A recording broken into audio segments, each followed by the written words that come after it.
Good afternoon, everybody. My name's Edith Bowman. Thank you very much for being here. We're going to talk about podcasts. Before we answer the question about how much cash you can make out of podcasts, we're going to have a little bit of discussion before that. But we'd like to get some questions from you if you have any.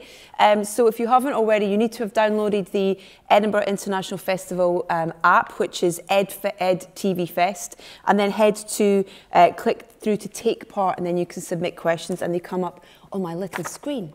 It seems only right that we include podcasts in discussion here at the Edinburgh International Television Festival because it's a massive market and it's only growing, which we'll find out when we discuss with our panel. Let me introduce you to them. On my far left, we have Dan Quick, who is UK Head of Contents and Partnership of audioBoom, a leading platform for a huge number of podcasts, hosting, distributing and monetizing audio content. Dan, who will be referred to as Quick today because we have more than one Dan.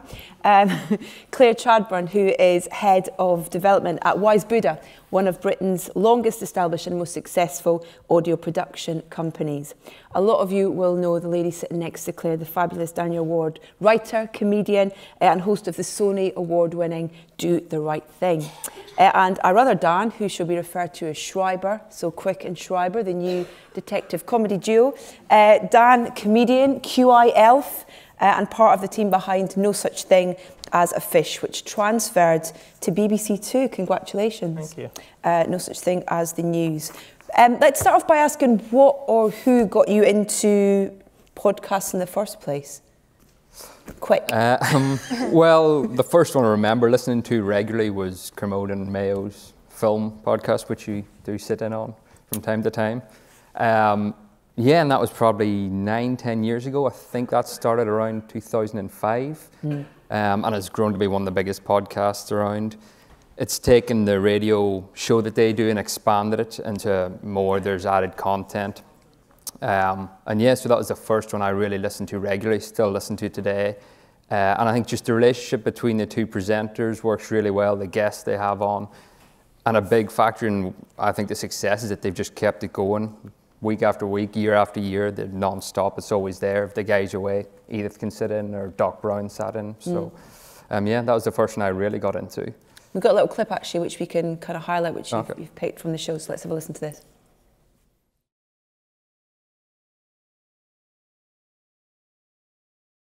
It's brilliant, talking so fast.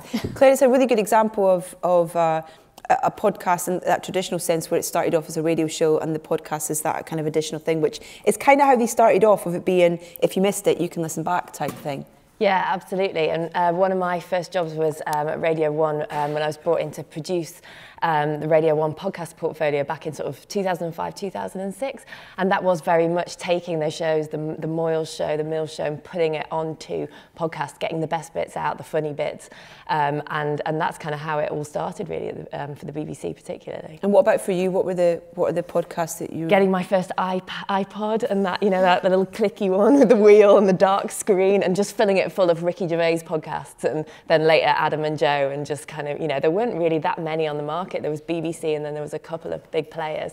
And really technology has been a driver for the podcast kind of evolution over the past 10 years, from getting your first iPod to kind of recently with the smartphones and the podcast app as well. That's all been a way that people have accessed podcasts up until today. Danielle, what about for you?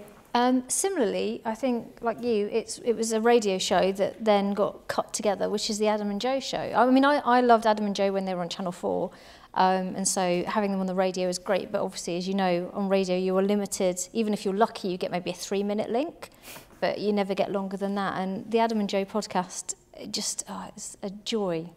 So that was the thing that got me into podcasting, and realising that comedy's got a real... I mean, Richard Herring as well is someone else whose podcast you're just like, wow, he's just doing his own thing. There's no censorship there.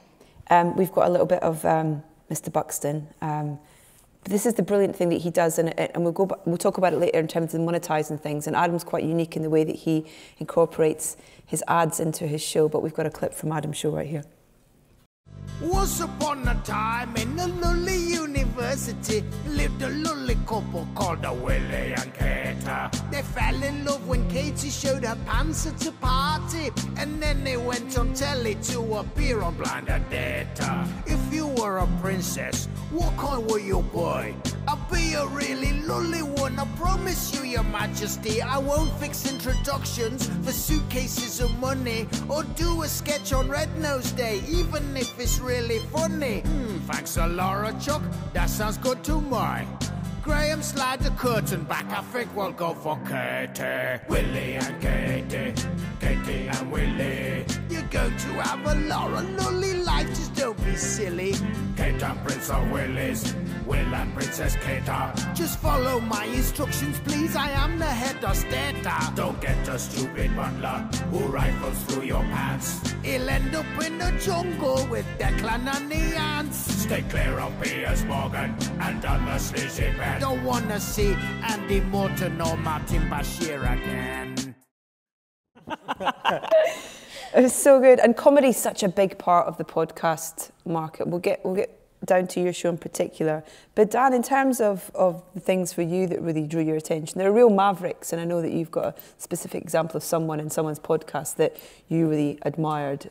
Yeah, it's a guy, I don't know if you all in the audience know him, but Kevin Smith, the American director, he made Clerks and Chasing Amy and so on, these real cult comedies back in the day. And he got into podcasting, and he started this thing called Smodcast, which was made with his producer, and he then just built this thing called the Smod Empire, and he took over a comedy club in America, and he made it the Smod Castle, and if anyone had an idea for a podcast, that's what you came to, and you recorded it. And the thing was, at the time, I was producing Radio 4 comedy shows, and you get 6 episodes per year, really, for a series, and you have to make it with a group of people that you're sort of put with because they're in the industry and so on. And I was looking at Smodcast, and here he was just making shows with his best friends, and they were all really good. And I think if you produce stuff, you know that sometimes your best friend is as funny as Ricky Gervais or Adam Buxton, and you think, actually, we could just do this on our own. We could build this up and make this our own thing. And the freedom when you suddenly realize that's possible, and you try it. And in our case, that's how that came about with us. All of our friends are involved in the music side of things and everything. And it's, you got your own little family then, just making stuff. And everyone has new careers that they never had before. And you don't need to rely on anyone for it, you know, in terms of you're creating the content, you're creating the team, and you can get it out there. Yeah, exactly. Whenever you want, for how long you want, Let's have a little listen to a bit of Smodcast. Oh, this will be terrible, by the way. Crank it up.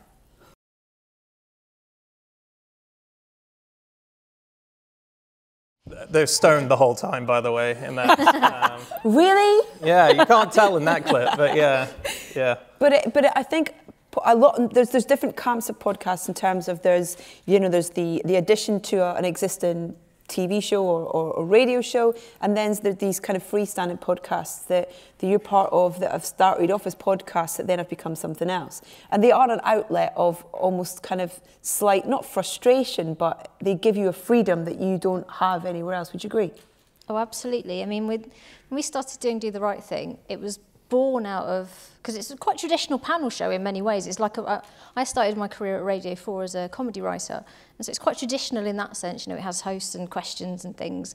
But I'd been pitching stuff to Radio 4, and they ended up picking up a panel show idea that I came up with. And I was like, oh, this is really exciting. And they went, yeah, so Sue Perkins is going to host it. I was like, oh, right then, because I wasn't famous enough. And also they had like there was loads of interference from, it took 3 years to get from an initial idea to the series going out, and it never changed at all, the Radio 4 show. And so me and Ben Walker, who is a radio producer, he's also the producer of Do the Right Thing, just thought, let's just make our own thing, and we can make it as anarchic and stupid and silly, and we can have whatever guests we want on, and you completely circumvent that commissioning round, and we did that, and it's gone from strength to strength. But it was born out of a frustration of being either knocked back or replaced on so many things. In a complete self-promotion, I'm going to mention my podcast as well, because I had a similar thing with Soundtrack. And so I launched it a year ago out of frustration of, I had a slot on 6 Music, but I never got the regularity that I thought the show deserved. You'd get 3 weeks shows in March and then 4 weeks in November. And I could easily kind of fill that on a weekly basis. And so I was like, I'm gonna. So I went off and did the podcast, and we just put out a 50-second show last week because we kind of hit a year. So here's a little clip of my podcasting, soundtracking with Edgar Wright talking about Baby Driver and how he picks the music for the film. In terms of like how you made the decisions on the tracks, all personal choices? A bit of everything. I mean, they are all personal picks in terms of I didn't put any songs in there I didn't love, because when you're making a movie over the course of 10 years, you don't want to get sick of them. In fact, there was one song that I got slightly sick of in the edit, and when we did some pickups, some reshoots, I changed the first like 30 seconds of the scene so I could put a different song in. I redid it because I sort of got tired of the song, and we were going to cut the scene down a little bit, and it didn't work with that song cutting it down, so I completely swapped it out. And even though it's a song that I like, I thought, now I've heard it 30 times, I don't really want to hear it a 31st time. You guys have stood the test of time with podcasts as well. Kind of podcasts kind of come and go, they're irregular. What for you guys has made you, do you think, survive this far and last and grow that audience? It's interesting. I remember when Do the Right Thing came out, and it was a big deal. And the thing I loved about it was most comedians, and this is specifically for the comedian side of things, so not the sort of the murder mysteries and all that sort of stuff, but it was an excuse at the time, I think, at the beginning, for people just to waffle on, to just turn the microphone on and you hear 20 minutes of, is this thing on? And okay, let me get some chips and stuff like that. And I think that's put people off podcasts because they think, oh, it's just a bunch of people waffling on. And when Do the Right Thing came out, with Ben Walker and with Danielle having the Radio 4 background, it was a show that was made by people who know how to make shows. And equally, I think, with ours as well, we said, as soon as you start our show, you've got the front few words that say welcome to it, and then we just bang into it, not what did you do last weekend, not any of that stuff. And I think people just genuinely, even though there's the freedom of still just doing whatever you want, they do like a bit of professionalism with it. And I think both of our shows particularly have that slight little thing that people just think, oh, this is a comfortable, safe listen, I know I'm getting every time. Was it quite instant with Do the Right Thing with the audience and because you know having that sound within it as well? Yeah, it's really part of the whole thing as well. We always knew we wanted to do it in front of a live audience because, again, probably from a traditional background, that is how panel shows are done. And what I found, so I've done a lot of Radio 4 panel shows, and I've only done a couple of TV ones, and as a comedian, going onto a TV panel show is one of the most horrendous experiences of your life. When I did Mock the Week, the lady came round and said, would you like vodka in your mug? That's what Stephen K. Amos has. So like, that's just to give you an indication of what it's like doing panel. So it's always quite difficult. And what we wanted to do is get rid of the massive space that you get in a TV studio and get rid of the slightly toxic atmosphere that you can sometimes have. So we always make it a really welcoming environment. And I think that, so part of that is having a very intimate live audience and us being really close together. But I mean, the first one that we did, we probably only sold about 20 tickets. And now it builds up and builds up. But yeah, we always wanted it to be like, I think also a lot of I listen to Comedy Bang Bang, which I love, but it's really long and there's no self-edit, which in some ways is a brilliant thing about podcasting. But for us, because because most of us are stand-ups as well, when you're in front of an audience, you get that instant hit of when something's working and when something isn't. And so you know where you can take the conversation, and it really relies on it. I mean, I don't think we would ever do it without an audience. I think it's really important to our podcast. How much of it's scripted? So my questions are scripted. They're very silly questions, and that's it. We never ask anybody to prepare any material. We might tell them, like, there's going to be a question on escaping from shark-infested waters.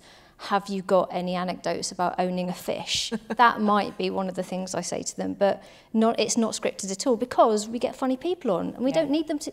You don't need 32 pages of jokes to be funny if you're a funny person who does this week in, week out. Yeah. So I think partly as well why we've managed to get such brilliant guests like Sarah Millican and Al Murray is because we trust them to be funny. We don't have this bank of writers behind it. Or vodka. Or vodka. Oh, I mean, there's plenty of booze on Do the Right Thing. Let's have a listen. This is the round where we make ourselves look like right gumbos in front of a trained professional by trying to guess what they're thinking. So let's welcome today's guest, bomb disposal expert, Steve Rimmer.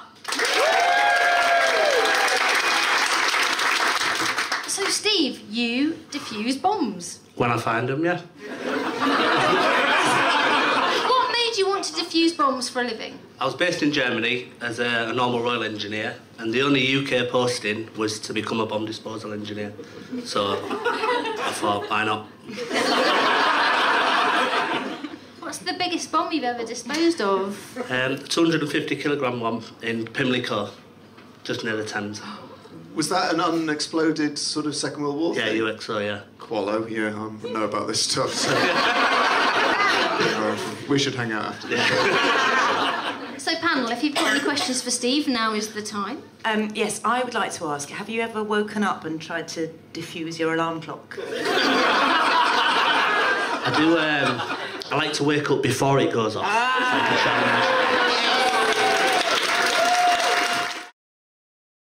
It's brilliant. He was very good, and he's just a bomb disposal man. So, you know, I think the thing that really works for us is when people come on it, even whether they're a comedian or one of our experts, we support people being as funny as they can be, and so they have that freedom, and I think that's why we've been so successful.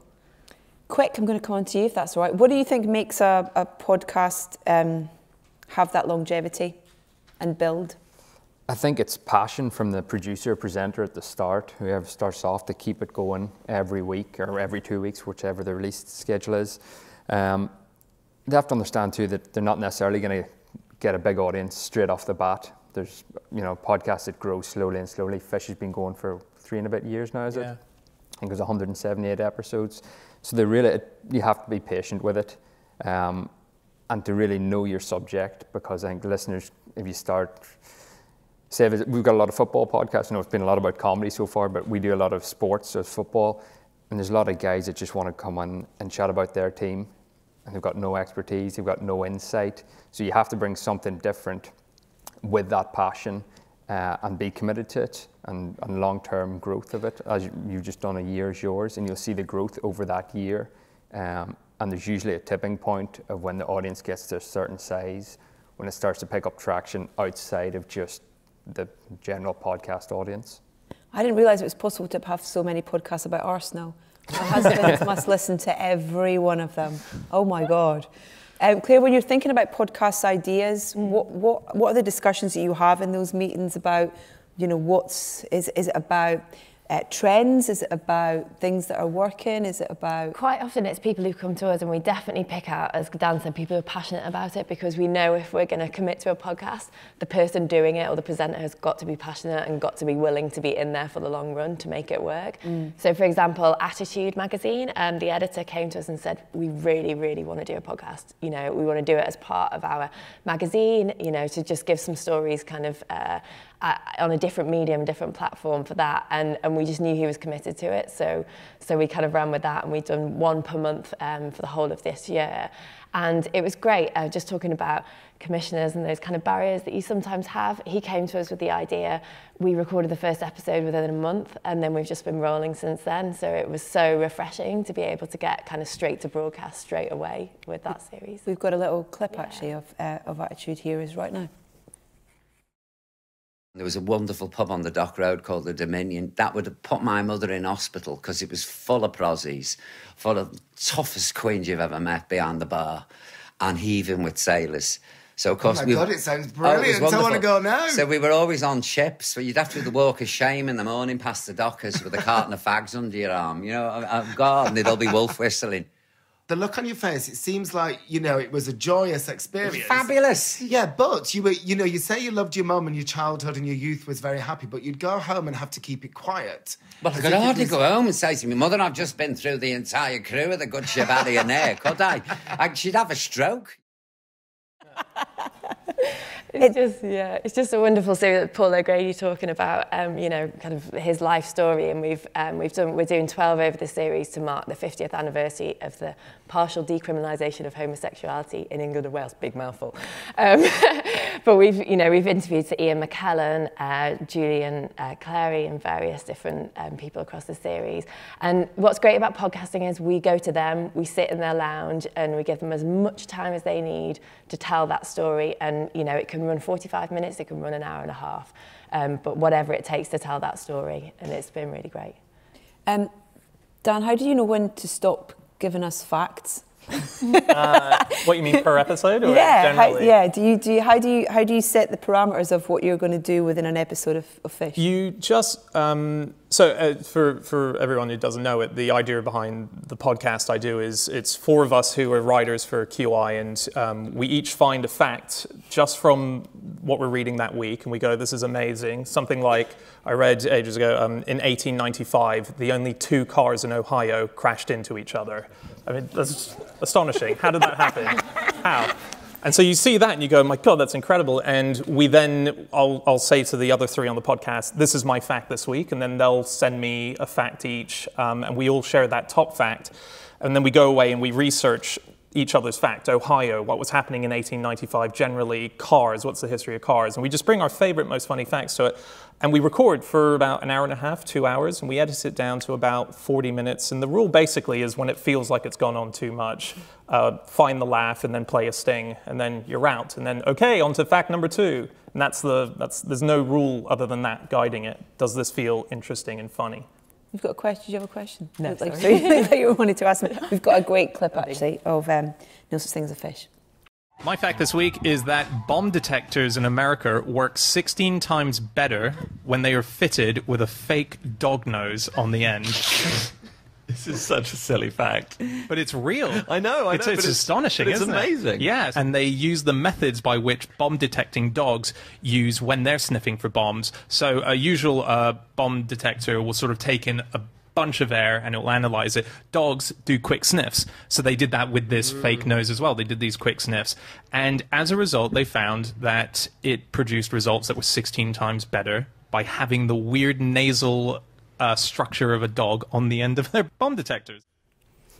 You're just the best people to ever want to have on a pub quiz team, basically. It's just like the facts are amazing. But it's amazing how much is out there. Like, we haven't, in 3.5 years, and doing QI at the same time, because we don't repeat the facts, and we're writing, and the TV show that we did, they just don't end. We read just yesterday, this is a great one from this year, a Nottingham brewery failed to organise a piss-up in itself. I mean, just think, how is this possible?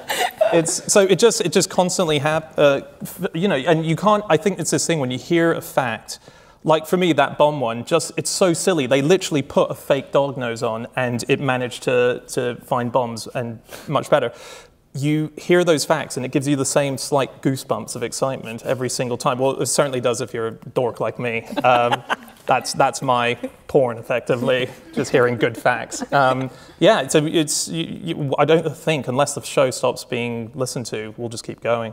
But you're a great example of how, in kind of reverse of the way that it has happened in the past, of a radio show becoming a podcast, of a podcast then having another life after that. Yes. Which is a great example of it. Yeah. So we got approached by BBC News, who don't make comedy usually, and they said to us, we do now want to try making a comedy show, and at QI, at the offices, John Lloyd of QI and Blackadder and so on, was having these chats, and he said, well, I've got the perfect thing here, why don't you listen to this? And he said, imagine if they were doing these facts, but they were about the week's news, but not the news that you hear in the news. It's all the stuff underneath that just didn't quite make it because it's deemed as not important. And so we thought we'd give it a go, and we made a quick pilot in a comedy club called Up the Creek in Greenwich, and off the back of a 5-minute clip, we got a commission for our first series, and that went out last year. And we got a second series immediately, and we're still waiting for the third. But we got given no money. I mean, it was the most exhilarating TV to ever make, because I've been making QI for quite a few years as just one of the elves, one of the researchers. But you see it inside out. And with this, it was literally about 8 of us making this show. We finished the show. It was a topical show, so we did it on a Wednesday night, went out on a Thursday night. So we'd finished recording the show in Greenwich at about 11 p.m., and me and one of the other hosts jumped into a cab, went to Soho, and stayed up all night editing the show. And then it just got handed and put out. It was extraordinary. Wow. Yeah, and it was all because John Lloyd kind of said, no one touches this show, no one gets in. He was the bouncer to our show, basically. Yeah. We've got a clip to show you right now. This is the most famous snail in Britain right now because its genitals are the wrong way round. Jeremy the Snail is with us tonight. If they don't find a mate for him very soon, they're going to put him into hibernation. Like Austin Powers. Exactly. Oh, no, so Jeremy's going to come back not understanding any of the cultural norms. I love that you did the TV show as if you would record a panel show for a podcast rather than making it some kind of, you know, perfect set and all singing all that. It looks great, obviously, but kind of keeping it, like you say, small. Kind of what you were saying earlier, Daniel, kind of small and intimate. And yeah, because when you are in a TV studio, there is obviously just for the coverage of the cameras, you need to spread everybody out, but it's really hard to get a conversation going naturally. That's where you obviously get a lot of people talking to their teammates on things rather than across. And so it's just little things like that when you're the person on the panel rather than a producer coming to it, you've got a different insight. The title of the session is Can You Cash In on Podcast Boom? Quick, you're probably the best one to answer this. Not an easy answer to answer, but at audioBoom, explain a little bit first of all about what they do and what your job in particular involves. Yeah, okay. So audioBoom, as you said, hosts and distributes podcasts. So we'll host a podcast and then push it out to all the platforms. So iTunes, Deezer, Stitcher, Spotify. So wherever you listen to your podcast, you'll be able to listen to no such thing as a fish or sound tracking. The other side of it is then monetization. So broadly speaking, there's three ways to monetize. There's programmatic spot advertising, like you get on YouTube. You'll get a sort of a radio advert, 30 second, which will appear before the content, play through, and then your content starts. The second way is sponsorship. So sometimes we work with brands who want to sponsor a whole series. So it happens quite a lot with sports. You'll get a gaming company who want to sponsor a season of a football podcast, which again is pretty straightforward. They'll get a name check at the top of the show and somewhere in the middle and later on. Now, thirdly is the most, sort of the fastest growing advertising part of podcasting, which is live reads or host reads. So the host will read a 60 to 90 second advertisement for a company. So you may have heard one for MailChimp or Blue Apron, HelloFresh, someone like that. And quite a lot of them are direct calls to action. So you'll be called to go to a URL, use a promo code.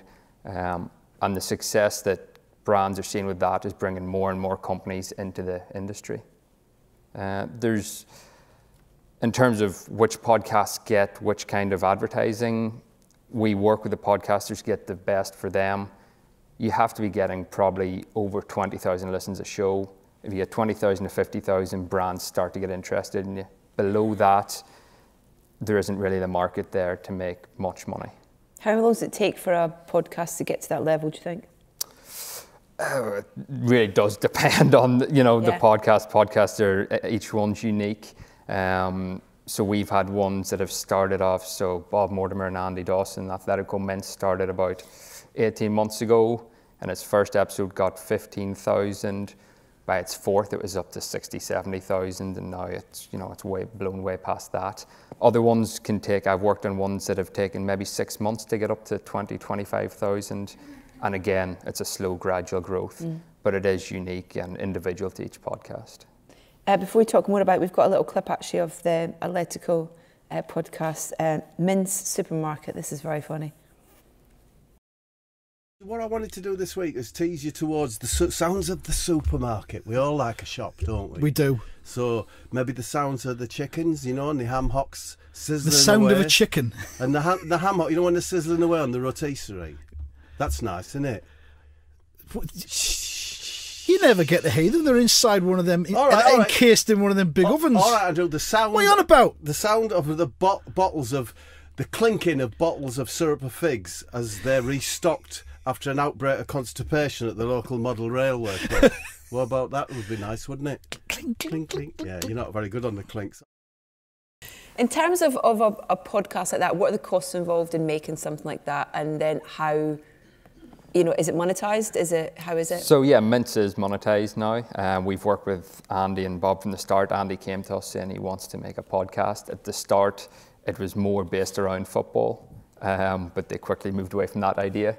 So yeah, they come in and they use our studio, and it's just the two of them, two mics. they obviously spend time recording it, so all the costs are how much time they spend recording it and how much they spend writing it. Other than that, production costs are minimal. And then we work with them to get the best sponsors to go on the show. And so they use the sponsor kind of framework for monetizing? Yeah, so they do. Well, they had a sponsor for about the first 9 months in terms of, again, it was a gaming company who thought they're going to get into this sort of sports male-dominated crowd, but then events took a turn and evolved into something very different. So now it's live reads. So they've got 2 or 3 different regular live read sponsors who come in, and we work with them to provide all the necessary for that. Here's a great example actually of kind of a brand advertising being kind of merged into the show with Russell Brand. Now, if you can imagine this, Matt, this product that I'm reading about now, and you know, I'm going to say it, MeUndies, they'll suck moisture out of your skin so you stay cool, but not in a vampiric way, like a pair of parasite pants, in a way that's absolutely beneficial to you and makes your life better than it would have been had you not had them. Right, so that's really good, Russell. What else is there? The quality... You're wearing them now, aren't you? I wouldn't wear them. They're not for... I'm a star. This quality would typically retail for 2 times the MeUndies price. No retail middlemen. You know those... I mean, aren't you sick of retail middlemen, Matt? I bloody hate them. If I see a retail middleman, who's that? Like a guy in a shop? Yes. Get him out of my sight. Buy it directly from their From website. these guys at MeUndies, they guarantee you're going to be happy with them, or your first pair is free. Well, that's good, isn't it? This whole thing is music to my ears. Once you feel MeUndies on your body, our income for the podcast. There you go. We're rich. We're rich. More pants for everyone. But they do that once. If Yep. if they're having MeUndies come in for the next show, yes. How do they do it? Or what's the kind of? Do you get involved in? I don't know. So that was a difficult one. We produced Russell Brand for that series, and so we had live reads the whole way through. And Russell didn't want to do live reads the whole way through, so Matt was doing them, and that was at about episode 21 out of about 24 episodes, where Russell finally decided he would do one. He would have a go at this, and that's the result. So if you get MeUndies probably sponsored 4 or 5 episodes in the 24 run. Yeah. So they have to do a different live read for each episode. So we'll provide them with some copy points. We'll provide them with the product so they can test it out. And then it really is left to the podcasters to integrate it as part of the show as much as they can. The brands love that. If they have Russell Brand, bringing it into part of his show and it gets regular mentions, that's where the value is for them. Same with No Such Thing as a Fish, the guys do live reads, they're regularly using the same kind of brands, will come back, and each week they'll insert different facts that go along with it. But it is that host-read endorsement nearly that the brands are after, and that's where we're getting more and more brands and agencies interested in sponsoring. There were also, sorry to cut you off, but I remember the first time I heard ads on it, and it was in that Smodcast thing that we heard earlier. And it was shocking because it would be these brands that would never allow for anyone, if it was a TV commercial or anywhere else, to go off message. And you've got guys like Kevin Smith going, man, if this company was a spliff, it would be the most beautiful smoke. And you're just like, how are they allowing this to happen? But that's the beauty of it. They want whatever the tone of your show is. Just do what you do. They don't care. And so it's total freedom. And there's really interesting research as well that's the percentage of people who would rather be happy with an ad appearing within their favourite podcast as opposed to being charged for their favourite podcast is huge. What about do the right thing in terms of monetizing that? Because kind of the opposite of Atletico in that they rock up at a studio and record it, whereas you're in a venue, you've got an audience, there's a large number of you on stage. What's the cost and how do you monetize it? So with Do the Right Thing, we record it like a live radio show. We have like the 5 mics and the mixing desk. We charge the audience to come in, which I guess is how we make the money, and half of that goes on the bar every time, 500 quid. Not just us, we do with Pappies as well. They drink a lot. And so it sort of self-funds in that way, but we don't take any money from it. So I'm a professional comedy writer and comedian. My 2 panellists are professional comedians. We have guests are always pros. Ben Walker is a producer and he edits as well. In the edit, it takes him about a day to edit an episode of Do the Right Thing because it is heavily edited to sound, so it's not chopped up into little pieces, but he edits it with a lot of care. And I think if we were doing it in a traditional radio sense, it would cost quite a lot of money, but we all do it for nothing. So we all put, I mean, the amount of hours we've all put into this podcast, and we don't get anything back at the moment, but the way that we make money from it in a certain sense is we sell tickets for our live shows when we do solo stuff. So last year at the Fringe, I sold out my run. Michael Legg, who's up this year, has sold out his run in exactly the same way that Richard Herring will do, sell out your run. And that's how we make a personal income from it. It's almost like we give this content for free and we make it for free on the understanding that people come and buy other things that we do. And the idea is hopefully for it to become TV show as well, because you've done a pilot, haven't you? So we've done a pilot. So that's the only time that we ever earned any money. We sold the option to a production company who then took it to Channel 4, and Channel 4 made a pilot of it, which was like the pilot's brilliant. And like everybody loved doing the recording of it. So again, it was really nice for me to not have that toxic atmosphere that you sometimes get on panel shows on TV. And it looks great, but also, I mean, the first thing that happened was I was replaced by Claudia Winkleman, which I totally understand. It was going as a big Channel 4 primetime thing, but that's the first compromise that we made. Yeah. And even though I came in as, it was really nice for me. So I'm the writer and I was like the sort of a co-host and also an associate producer, which I thought would be great, and I thought I'd have loads of control. But actually what happened was I ended up in a meeting that lasted for 2 hours about the height of a table, and I had to go, I don't want to do this anymore. So if that's what being a producer is, no thanks. Listen, we've got a clip, so thank you very much for letting us play this. We've got a clip of the pilot.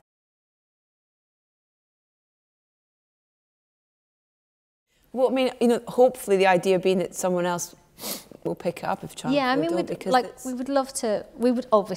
we would love to make it into a TV show because we'd reach a much bigger audience, we'd have the budget to do things that we can't do as a podcast, but we're also very aware that that will involve a lot of compromises. And for me personally, I'm always torn between the idea of making something that will reach millions of people as opposed to the, you know, quite significant number of listeners that we have at the moment, but losing a little bit of the heart of it. I mean, Claudia was absolutely fantastic. I couldn't have asked for a better host, but it was like watching someone have sex with my boyfriend. It was really heartbreaking in some ways.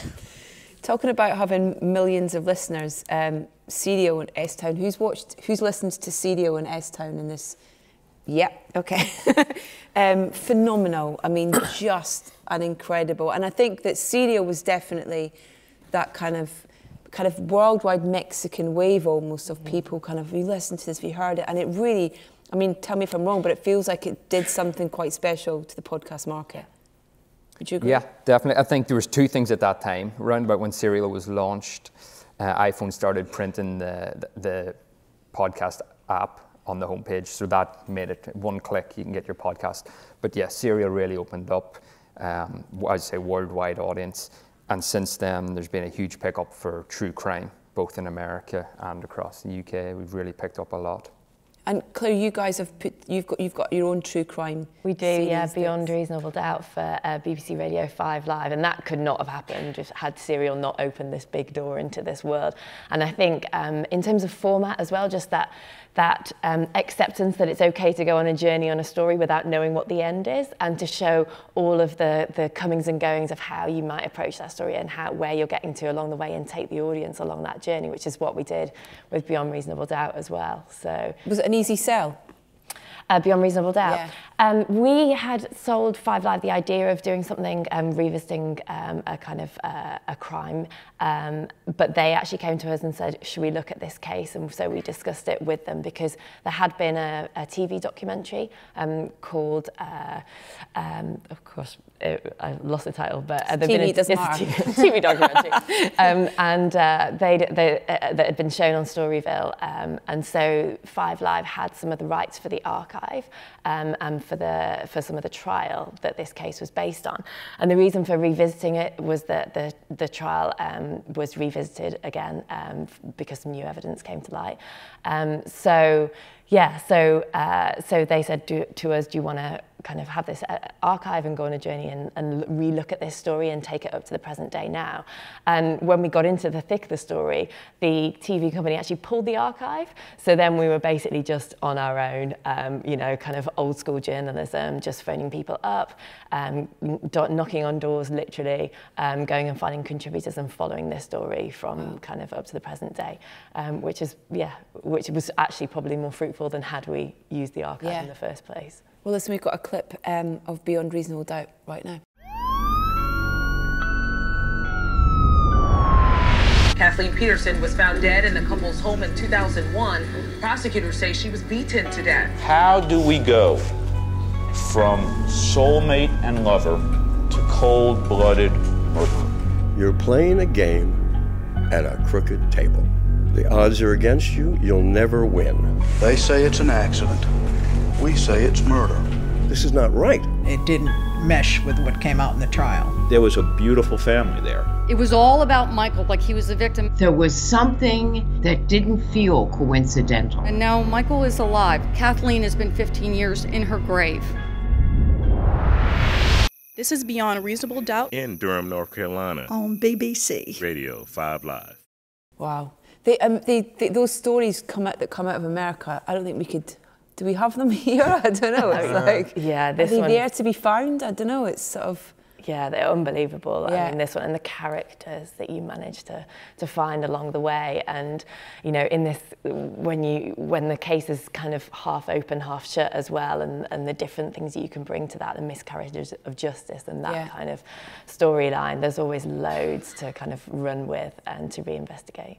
We've got loads of questions that have come in. Thank you so much. If you've got any more, get them in because we'll get to those in just a second. But you've brought an exclusive clip with us for anybody who's a mad fan in the mad fan in the room. Can you set up what the clip is? Absolutely. So we initially went to the retrial of the convicted murderer Michael Peterson, and that's when we picked up the story.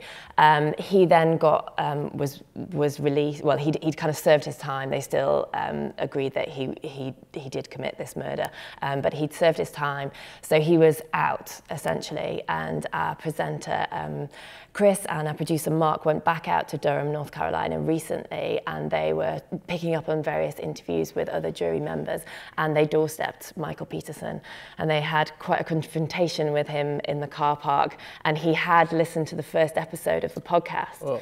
And he hadn't liked what he'd heard. He didn't think he'd been represented.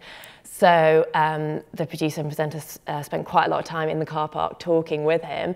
Would you like to come and give your side of the story? He said, okay, come back tomorrow morning. And he went away that night and listened to every episode that had been released so far. And he said, yeah, okay, I'll do an interview tomorrow, because he thought that they had followed the story authentically, and that they had given time and space to the right people and had discussed the story in the right way that he was willing to give his time. And so, yeah, this is a forthcoming episode, which they're going to release unedited, because they said to him, we'll give you that, you know, we will release this unedited, we won't fiddle with it at all. And yeah, this is a clip from him. Wow, amazing. Let's have a listen. And then at the very end, she is saying, oh, Kathleen goes into Michael's den, where she was never allowed to go, which is total nonsense. And then goes on the computer and finds this gay pornography, and somehow this triggers rage and whatnot. Well, that's just a total lie. Then I think the program ended up with saying, oh, coming up next is Gaspo and Aphrodite Jones and Candace. And that's when I thought, I'm not listening to any more of this. And I didn't. And I did not talk or listen to it, and never even thought about it until I met you guys in my parking lot yesterday. And you said, will you talk to us? And my first reaction was, well, no, I'm not going to talk to you. But, you know, you were rather convincing, and I thought, well, okay, I'll listen to it. So I came back, and I listened to it all. Spent the whole evening, I guess a couple hours, listening to the podcast. And that's why I'm talking to you, because there are certain things I want your listeners to understand. sort of cliffhanger. What do you think it is about true crime that makes it that's so compelling, has really hit an area with podcasting? I have a theory, which is that I think all of us do think of ourselves as detectives. We do think we've cracked the case when we see something. We're like, that's definitely that. And the thing with Serial was it really proved that you're a shit detective anytime you listen to it, because every episode you'd be going, he did it, Adnan did it, and the next episode you're like, oh my god, he didn't do it. And it just was so compelling to go back and find out whether your latest theory was the correct theory. So I think it's this need to solve puzzles that we have, that everyone does walk around like a detective, whether it's a tiny thing in their own personal life or these bigger things, and then it becomes, that's why we all love Sherlock and all that sort of stuff. And Beyond Reasonable Doubt would not have happened without Serial and Absolutely not, no. And again, those tropes of like letting the audience in on that journey with you and being very transparent about the journey that you're going on. So we talk about losing the archive in this. We talk about like who we managed to get on the phone and who we didn't manage to get on the phone, and who we've managed to doorstep and how this has happened. So letting people in behind the scenes about how you're going on this journey, I think is something that Serial started and that we definitely continued in this. And we will, the season finale we're going to do as a live event, and we're going to let fans, ask questions to the presenters and the producers, and hopefully tie up some of those loose ends as well. So kind of taking it in that direction as well. Dan, would you mind if we talked a little bit about the market here and in the States, because America, Serial and S-Town are great examples of huge successes in that world. But in the States, they're a good couple of years ahead of us in terms of the market and how serious it's taken by ad agencies. Yeah, everything across all genres. If you look at interview stuff from Mark Maron to Joe Rogan, they've built up huge audiences and get big name brands sponsoring their shows. We say 2 to 3 years ahead of us in terms of that advertising, just the money that they're willing to spend now, and regularly they put it up. They know they've got their budget for TV, radio, and now there's a podcasting budget too that they push towards. In the last 6 to 12 months in the UK, we've seen a big move in the right direction for us. We've seen people really getting involved and wanting to sponsor new content, existing content. And again, across a range of genres, whether it be comedy, true crime, or sports.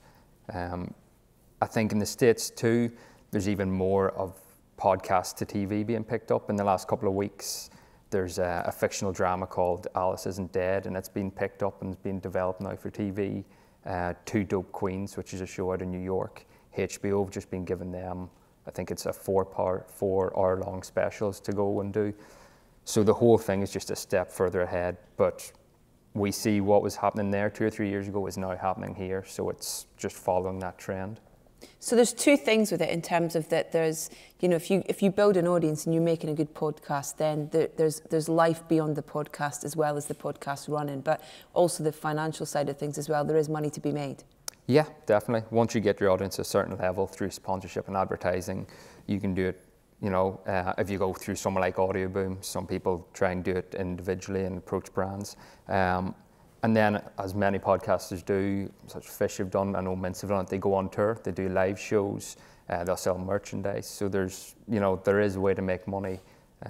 Sometimes it does take a bit longer than they want, but there's definitely money to be made. We'll get some questions, thank you. Put your name on it as well. Anonymous is really dull. This is from Anonymous. Discoverability seems to be an issue. How does one go about promoting a new podcast, because there is so much out there? So with us, with our podcast, we were really lucky. We were connected to QI, so we had Twitter accounts that we were able to say, have a listen to this. I think the reality is you can have people pushing it. It still needs to be good. That's the main thing. So I'm convinced that it only worked for us because we made something that I think is good. And so there's that. But then you look at things like My Dad Wrote a Porno, which came out of nowhere, and you had Alice Levine, who is a radio DJ, but she's not a comedy person to anyone else outside of Radio 1. So they really were grassroots. They made it in their kitchen, and they just exploded. And I think it's because people are, It's kind of like with Serial, it's become water cooler moments. Are you hearing this thing? I'm listening to this thing every day on the way to work. People are sharing it on Twitter and everywhere more and more, and the good rises to the top. And it's the amazing thing about podcasts. You don't need a famous name at the top. The biggest podcasts outside of Herring and Gervais, and you can actually list the top ones with the biggest names. The rest of them are things like My Dad Wrote a Porno, where 3 virtual unknowns make it to the top. So that's really exciting. And then championing, it's just people finding you. We were really lucky because when Serial got big, we happened to be #1 in the UK charts. And I think the press went, oh, what is podcasting? Let's look, and here's a British one. And that really got us a lot of press that we wouldn't have necessarily have got. So you get lucky as well, I guess. Yeah. But yeah, I think it's just people telling each other, really. You had to explain to anyone recently what podcasting is. When my mum said to me, what's a podcast? I was like, oh God. What have you said when someone's asked you what a podcast is? Have you ever had to? Yeah. I mean, the way I describe ours is it's like a radio show, but with swearing. That's it. Yeah. A radio show that doesn't go on the air. Yeah. I just wave my phone. I like someone described it as like Netflix, but for radio. I think that was quite a nice description of it as well. Does anybody else want to pick up on that question of finding and... Just to pick up on Dan's point of the charts, iTunes is massively important at the minute. We see 60 to 70% of all listens coming through iTunes, so if you can get on the charts, there's 2 different charts that they run. If you can get on New and Noteworthy on the front page, that does make a difference. So at the minute, they are sort of the key holders a little bit when it comes to building audiences through them. How did you both do the right thing? I don't know. Like, I really don't know. Being good! Yeah, I mean, I really don't know. We just started doing it, and I think partly we started doing it at a time when podcasting was just taking off, but there wasn't a saturated market. And we do have big guests occasionally. I also think, oddly, because with podcasting there's a real impetus to put it out fortnightly or weekly or monthly, and with Do the Right Thing we've really limited the supply like a drug dealer. So we because it takes so long to make and it's really labour intensive, we only really put out about 6 episodes a year. So it means when the next series comes out, people are like, oh, I really need to listen to the next one. And I think what wouldn't work for us is doing a weekly thing, because I think people then become complacent. So every time we have a new series, we end up being featured in The Guardian just from Ben sending an email to someone. And we end up with people with a lot of followers on Twitter getting really excited about it. And that limited supply has really worked for us in terms of building some hype. And I know it's not the way, I mean, only really things like Serial also do that. Most people put them out like weekly or at regular intervals, and that has really worked for us. Do you think that depends on the podcast, on how you, that kind of regularity? Definitely. And then, like Daniel says, the production time it takes. Something like Serial takes months and months to put together, whereas the guys at Fish have got it down now to recording and editing. Yeah, within a day. So it is doable. Some shows just aren't doable. You kind of mentioned this. Do you think it's the voice behind the podcast that makes it successful, or is it the content? That's from Ryan. Thanks, Ryan. Yeah, I think it's a mixture. It was a really interesting thing. When we started it, we thought that no one wants to know who we are. It's about the facts, and it's about trying to make jokes with the facts. So we never put personal life stuff into it, ever. And then we just kept getting these Twitter messages where people started, anytime something seeped through, that became a big deal because they found out something about one of the 4 of us. And you suddenly quickly realize that half of it is, yes, content is key. You need a killer idea. I think with most podcasts, sometimes it's just a loose chat, that starts. But like with yours, amazing idea. Who talks to directors about the soundtracks that they do? Like, that's so interesting. I definitely want to hear as many directors or anyone involved in movies talking about that. And then, so you've got this thing where you need a core idea that sits underneath that's good. But then you realize what most people are listening for, if it's a group chat, is they want a gang to hang out with. We just keep getting messages from people saying, I feel like you're one of my best friends. I listen to you every week. You're wherever I go. If I do long car trips, you guys are there. Get messages from people, and these are genuinely the best when they're sort of saying, I suffer from anxiety, I suffer from depression, and it's the one moment I know every week where my gang of friends are going to be there having a fun conversation. And so the chat, the voice is important, definitely, but I think the content is the underpinning thing. And then if you can bring something like a friendly attitude to the top, then you've got an amazing combo between the two. Claire, when you're putting together ideas for putting podcast ideas out there, I guess there's a variety of things that you're looking for in terms of, Attitude came to you and said, we want to do a podcast, but... Yeah, I think audience, do they know who their audience are? Is there an audience that we can start to build that relationship up with to start with? But also, I just put them in a studio, if they've got an idea on a piece of paper and they said, this comedian, me, and so, whatever, we just need to hear it. Otherwise, we don't know if it's going to work. Another anonymous says, are podcasts limited to specific genres such as comedy or investigative drama? What unexplored areas are next in podcasting?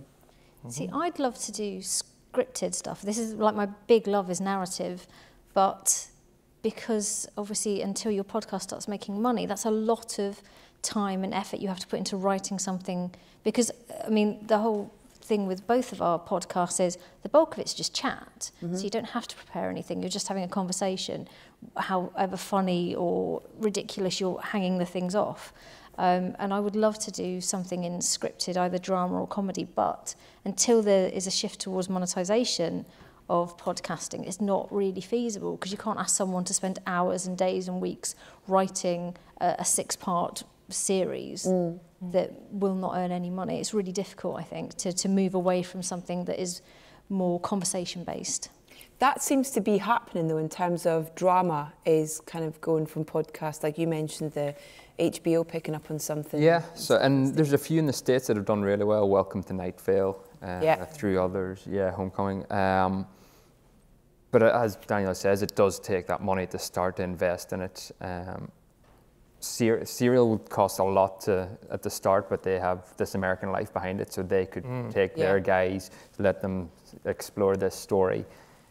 Whereas for a company to take just a chance on a drama, to pay that up front, get everything in place, at the minute in the UK, I don't think we're quite there. I think we'll get there. I think the US is really getting there, and people are seeing it as a way into TV and film because these ones are being developed. So I think that will again create more opportunities. If the 5 of us, this is a question from George, yes, got a name.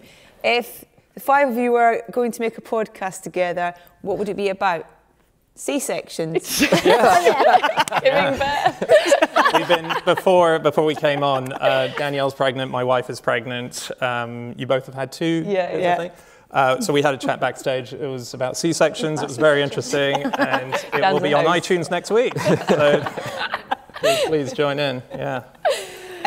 Thank you so much for your time and for being here. And have you got a new podcast coming out? Or I'm trialling a new idea, which is called Any Stupid Questions, which is me and some comedians and a political expert. And as we are comedians, we're given license to ask the stupid things that you wouldn't normally ask an expert, like the sort of thing that you would feel stupid asking, like why can't GPs charge, like given that so much money is lost in the NHS from missed GP appointments. And I think being comedians gives you license to ask those stupid things. So, and we haven't even done the pilot yet, and we've already had TV interest. So there obviously is a scope for moving these things. Brilliant. Yeah. Thank you so much for your time. Thank you guys for being here and also for your questions. Can we have a round of applause for our panel, please? Thank you.